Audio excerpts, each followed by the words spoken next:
What's going on, YouTube fam? This your boy Tony 2 times, and we back with another episode of Hood Tales, man. Before I start, be sure to tap that like button.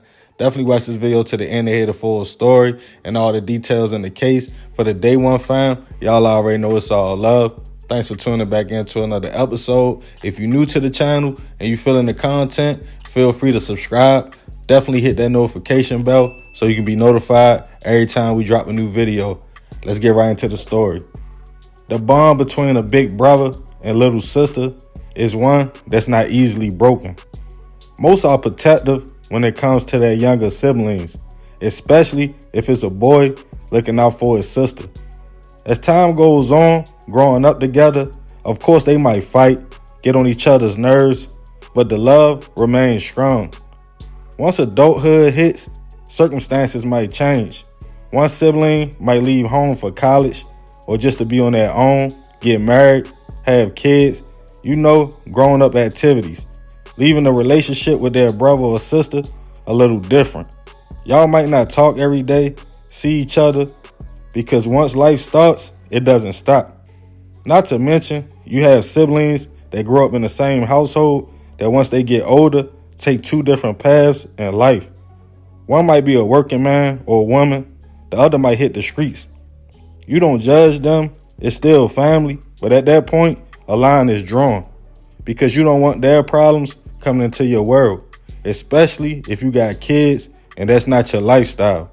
But some have unconditional love for their blood and loyalty and feels like that's my family, they will never cross me or bring harm my way. But sometimes that love and loyalty could be one-sided. And on this episode of Hood Tales, we will be taking it to Rockford, Illinois to discuss the case of a man accused of a double hit on his own sister and her husband to keep them from testifying.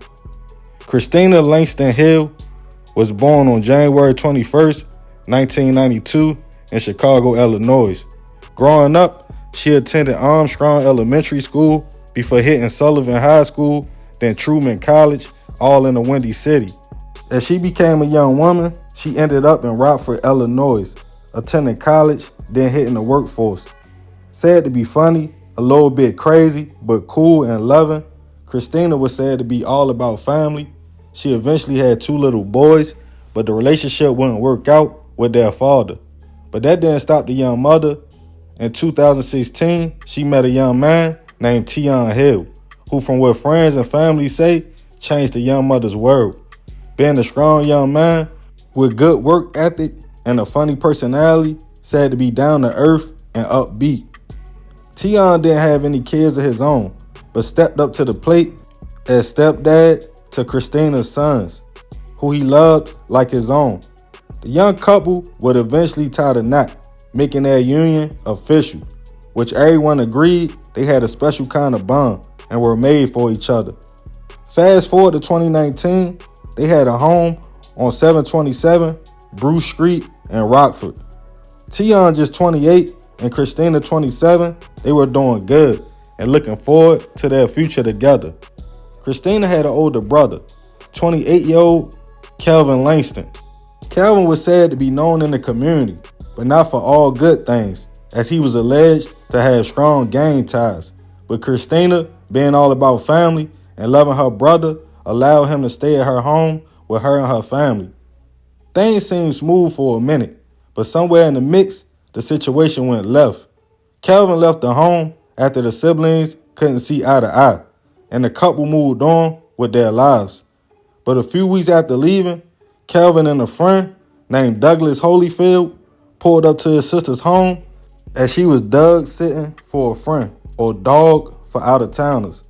Allegedly, the 2 men busted in the house on a crazy type time, letting off shots at the Doug, taking turns with shots hitting it, leaving it gone.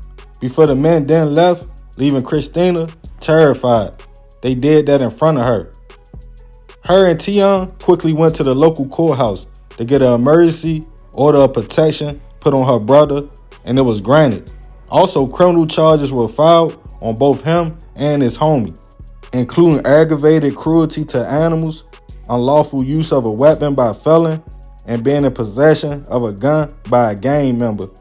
Warrants was put out for both men, and a court date was set for Christina to face her brother in a courtroom on August 8th, in which the incident with the dub took place July 19th, 2019. Side note, it's no information whether Calvin or Douglas was ever arrested for the home invasion, bailed out, or stayed on the run.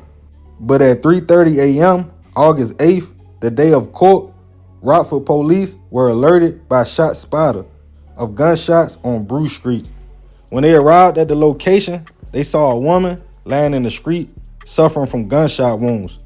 While checking on her condition, more officers went inside the home to find a man also hit multiple times. They were rushed to a local hospital, but unfortunately, both would not survive. They were later identified as 27-year-old Christina Langston Hill and 28-year-old Tion Hill. The community, family, and friends were in shock. Who would do this to the young couple who got along with everybody and stayed out the way? As an investigation started, a man could be seen running from the house, caught by home cameras shortly after shots went off. Police quickly were notified about the court hearing the couple had the day of their murders, about the protective order against Calvin, who was MIA. Also, Douglas was in the wind as well. They were both wanted for questioning in the situation, as the community held a vigil in front of the couple's home. Other siblings of the two were in shock that Calvin was the suspect, stating the brother and sister were close. Calvin eventually turned himself in, and Douglas was arrested in Chicago. After being interrogated, detectives felt Douglas did enter the home the first time with Calvin, but had nothing to do with the hits. He was taken into custody on the original charges, but information came out Calvin was mad about the protective order. It was trying to prevent his sister and Tion from testifying on him that day at court, making the original charges of home invasion and the animal situation stick, so he got rid of the couple. Eventually, prosecutors indicted Calvin on 76 counts, including first-degree hit. And as court days started coming around, his lawyer argued it wasn't fair to bring up Calvin's past with police, gang ties, and the original situation with his sister and the dub. But prosecutors wanted gang enhancements, as a picture was painted of a man who would do that to his own sister and her husband, who allowed him in their home to keep them from testifying. As of now, it's been no new updates on the case, and Calvin is innocent until proven otherwise. Rest in peace to Christina and Tion. I send my deepest prayers and condolences to their families. I noticed the brother and sister's families have unconditional love, because even though Calvin was accused, they put him in Christina's obituary. This situation was crazy. Me having 3 little sisters myself, I never wanted or never will want any harm coming their way. I'm not sure what the fallout was about, but no matter what it was, it's not worth turning on your blood. Obviously, his sister wasn't fair after the first situation, and if Calvin did what they are alleging, that's super cutthroat to hit your sister and her husband for something you did. Now you are facing life in prison, and your nephews and family gotta live with that pain.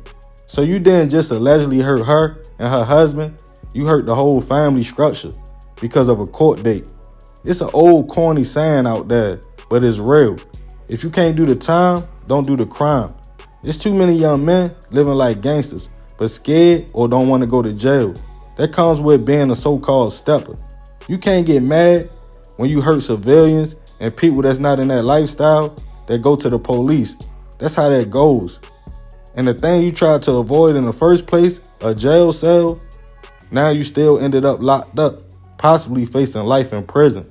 So remember, we gotta succeed, not to fail, so we won't be just another hood tale. Man, crazy story, man. Rest in peace to Christina and Tion. I couldn't imagine, you know. But yeah, y'all heard the story. Leave it in the comments. Definitely be respectful. Again, everything is alleged. Calvin haven't been convicted yet, so he is innocent until proven otherwise. But this is another episode of Hood Tales. Let me know what y'all think about this one. This your boy Tony 2 times. I appreciate you if you made it to the end. Love, fam. I'm out.